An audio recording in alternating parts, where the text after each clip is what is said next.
सोचो, 13 लोग एक जगह फंसे हुए हैं। उनके पास खाना नहीं है, उनके पास रोशनी नहीं है, उनके पास बाहर निकलने का कोई रास्ता भी नहीं है। और सबसे खतरनाक बात, वो जगह धीरे धीरे पानी से भर रही है।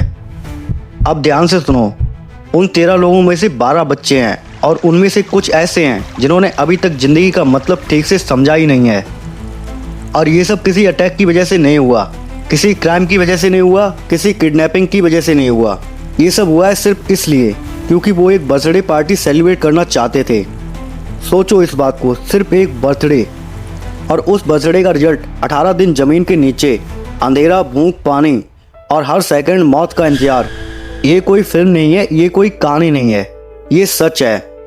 और जब ये सच दुनिया के सामने आया तो पूरी दुनिया ने साथ में एक ही सवाल पूछा, ये बच्चे अभी जिंदा होंगे या नहीं। 23 जून 2018 थाईलैंड, पोंग फा विलेज, एक ऐसी जगह जहां जिंदगी नॉर्मल चलती है। कोई स्काई क्रैपर्स नहीं, कोई रस नहीं, बस छोटे घर, स्कूल जाते बच्चे और शाम को फुटबॉल खेलते हुए लड़के। इन्हीं लड़कों में से कुछ थे वाइल्ड बोर फुटबॉल क्लब के मेंबर। नाम सुनकर लगता है जैसे कोई प्रोफेशनल टीम हो, लेकिन असल में ये बस स्कूल के बच्चे थे। 11 से 16 साल की एज, रोज स्कूल, रोज फुटबॉल प्रैक्टिस, और उस दिन भी सब कुछ बिल्कुल नॉर्मल था। फुटबॉल ग्राउंड पर शोर था, कोई गोल में सोने पर गाली दे रहा था, कोई शूज उतारकर ग्लास से मिट्टी साफ कर रहा था। और प्रैक्टिस के एंड में जब सब थक चुके थे, किसी ने कैजुअली बोला, कल बर्थडे है ना, कुछ अलग करते हैं। ये सेंटेंस सुनने में नॉर्मल लगता है, लेकिन जिंदगी में कुछ सेंटेंस ऐसे होते हैं जो बाद में हंट करते हैं। डिस्कशन शुरू हुई। पार्क बोरिंग था, रेस्टोरेंट वो भी बोरिंग लगा। फिर किसी ने हंसी मजाक में बोला, कैब चलते हैं, और एक सेकंड के लिए सब चुप हो गए। थाम लॉन्ग कैब। थाईलैंड में ये नाम सिर्फ एक टूरिस्ट स्पॉट नहीं है, ये एक वार्निंग है। ये कैब 10 किलोमीटर से ज़्यादा लंबी है और 85 मीटर तक गहरी। और सबसे डेंजरस बात, जब मानसून आता है तो ये कैब एक ट्रैप बन जाती है। बारिश होती है और कैब धीरे धीरे पानी से भर जाती है, एग्जिट बंद, अंदर जो है वो अंदर ही रह जाता है। हर साल यहाँ लोग मरते हैं, लेकिन बच्चों के लिए ये सिर्फ एडवेंचर नहीं था, थ्रिल, फोटोज, स्टोरी बताने लायक एक मूवमेंट। और जब दिमाग एडवेंचर मोड में होता है तो रिस्क इनविजिबल हो जाता है। उन्होंने डिसीजन ले लिया और यहीं पर हुई उनकी सबसे बड़ी गलती। उन्होंने किसी को भी नहीं बताया, ना पेरेंट्स को, ना स्कूल को, ना किसी रिस्पॉन्सिबल एडल्ट को। बस अपनी साइकिल्स उठाई, बैग्स लिए और कैब की तरफ निकल दिए। कैब के एंट्रेंस पर पहुंचकर उन्होंने साइकिल्स और बैग वहीं छोड़ दी।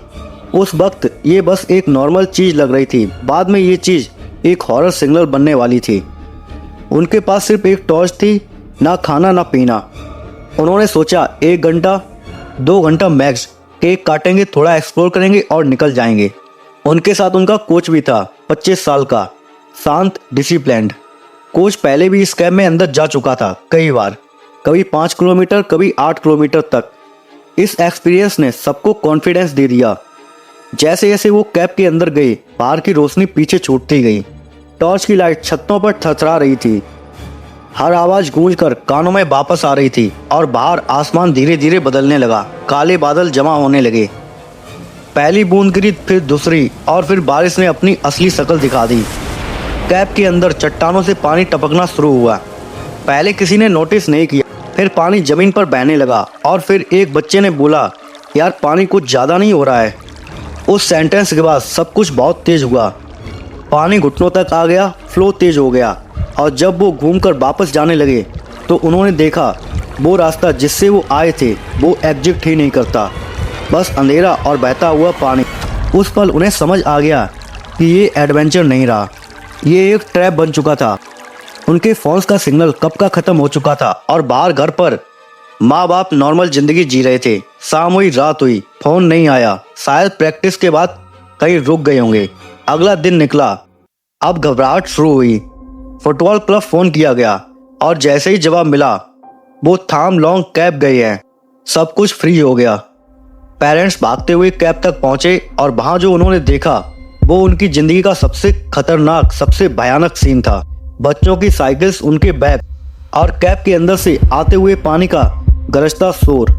मानसून पूरी ताकत में था। रेस्क्यू टीम बुलाई गई, जैसे ही वो कैब के अंदर गए उन्होंने तुरंत समझ लिया ये नॉर्मल रेस्क्यू नहीं है। कैब एक नदी बन चुकी थी, विजुअलिटी ऑलमोस्ट जीरो। रात के लगभग 1 बज चुके थे और फिर वो सेंटेंस बोला गया जो हर माँ बाप के दिल पर पत्थर बन गया। इस पॉइंट से आगे जाना पॉसिबल नहीं, इक्विपमेंट नहीं था, पानी और बढ़ रहा था, ऑपरेशन रोक दिया गया। इसका मतलब सिर्फ एक था, अगर बच्चे जिंदा हैं तो उन्हें पूरी रात उसी अंधेरी कैब के अंदर बितानी पड़ेगी, भूखे, थके हुए और ये जानते हुए कि ऑक्सीजन धीरे धीरे कम हो रही है।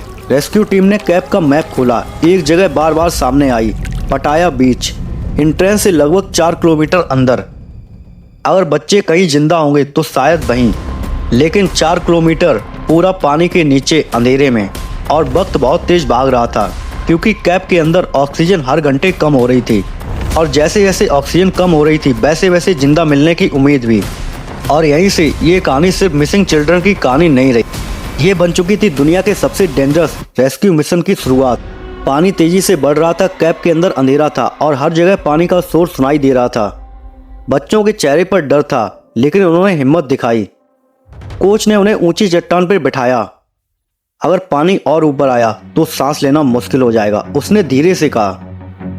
बच्चों को समझ आ गया कि मजाक खत्म हो गया है, अब केवल जिंदा रहना बाकी है। अंधेरे में सिर्फ पानी की आवाज थी, हर बूंद जैसे चेतावनी दे रही हो। एक बच्चा बोला, कोच अगर हम बाहर नहीं निकल पाए तो। कोच चुप रहा, उसकी आंखों में डर था लेकिन उसने डर नहीं दिखाया। बाकी बच्चे एक दूसरे की तरफ देख रहे थे, उनकी आंखों में भी डर था लेकिन चेहरे पर कोशिश करने की हिम्मत दिखे। बाहर माता पिता बेचैन थे, साइकिल और बैग्स वहीं पड़े थे। किसी को अंदाजा नहीं था कि बच्चे कहाँ हैं। फोन का कोई सिग्नल नहीं था, हर मिनट जैसे लंबे घंटे बन रहे थे। तीसरे दिन भूख लगने लगी लेकिन डर इतना बड़ा था कि भूख महसूस नहीं हुई। कोच ने चट्टान से टपकते पानी की तरफ इशारा किया, इसे पी सकते हो, उसने कहा। बच्चों ने धीरे धीरे पानी पिया। ये पानी उनका जीवन था लेकिन सीमित। हर बूंद कीमती थी, अगर किसी ने ज्यादा लिया तो बाकी के लिए कम रह जाएगा। उनके अंदर का डर और भी गहरा होने लगा।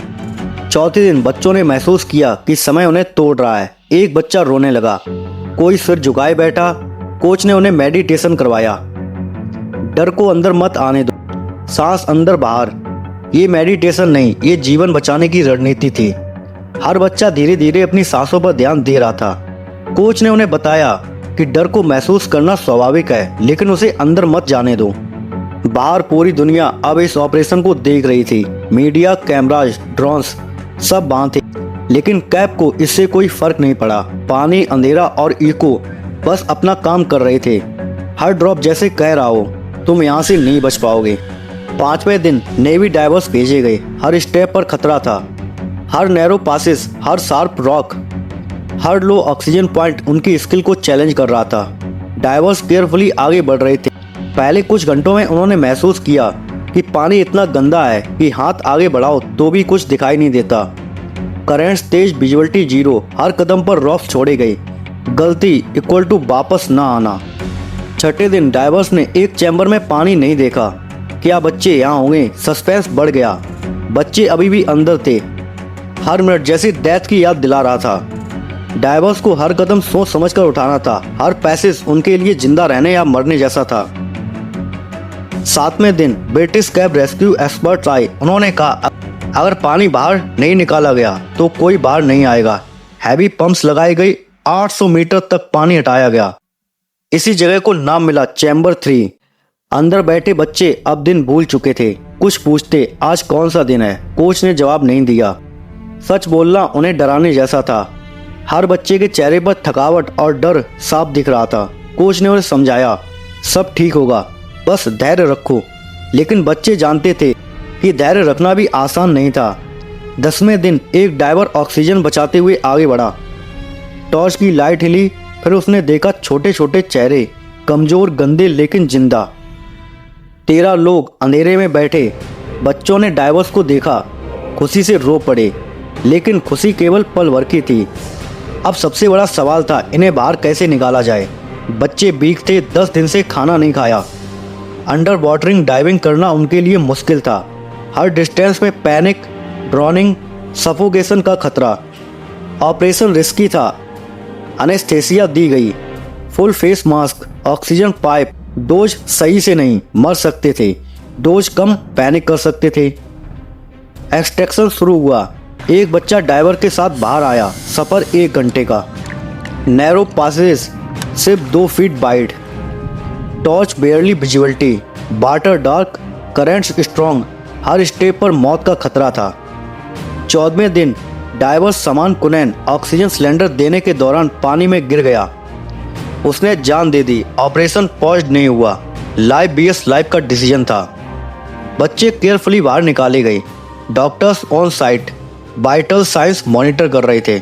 पहले खाना, फिर सेडेशन, फिर एक्सट्रैक्शन। 10 जुलाई 2018, 18 दिन बाद सभी 12 बच्चे प्लस कोच बाहर आए, अलाइव बट स्केयर्ड। समान कुनान की याद में स्टेचू बनाया गया। मिशन कंप्लीट हुआ, लेकिन ये केवल फिजिकल रेस्क्यू नहीं था, ये साइकोलॉजिकल, इमोशनल, ह्यूमन बिल की कहानी भी थी। तो दोस्तों, आज की कहानी यहीं ख़त्म करते हैं। मैं आशा करता हूँ आपको ये वीडियो अच्छा लगा हो। मिलता हूँ एक नेक्स्ट वीडियो में, तब तक के लिए बाय बाय एंड जय हिंद।